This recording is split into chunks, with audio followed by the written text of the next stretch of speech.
Hello friends, welcome to Sudarshan tutorial.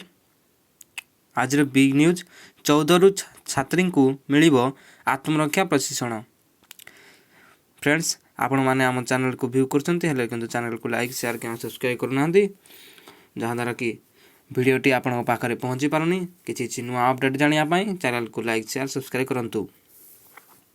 राज्यर विभिन्न degree महाविद्यालय और विश्वविद्यालय छात्र छात्री को मिल आत्मरक्षा प्रशिक्षण। उत्कल कराटे स्कूल रे पर्यायक्रमे छात्री को प्रशिक्षण दिज्व। एने उच्चशिक्षा विभाग पक्षर उत्कल कराटे स्कूल संपादक को चिठी लिखाई। विभिन्न जिलूर छात्री विद्यालय आसी आत्मसुरक्षा कौशल शिखिबे। उच्चशिक्षा पक्षर भुवनेश्वर रे रहिबा और यातायात खर्च प्रदान करा।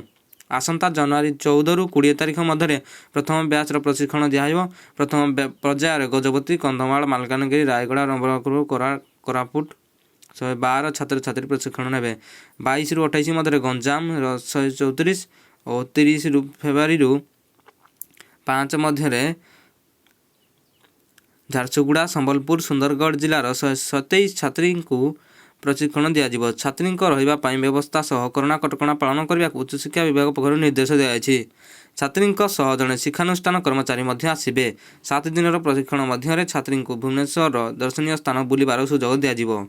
सहित प्रशिक्षण पर आत्मरक्षा संबंध में प्रबंध प्रतियोगिता अनुष्ठित होब।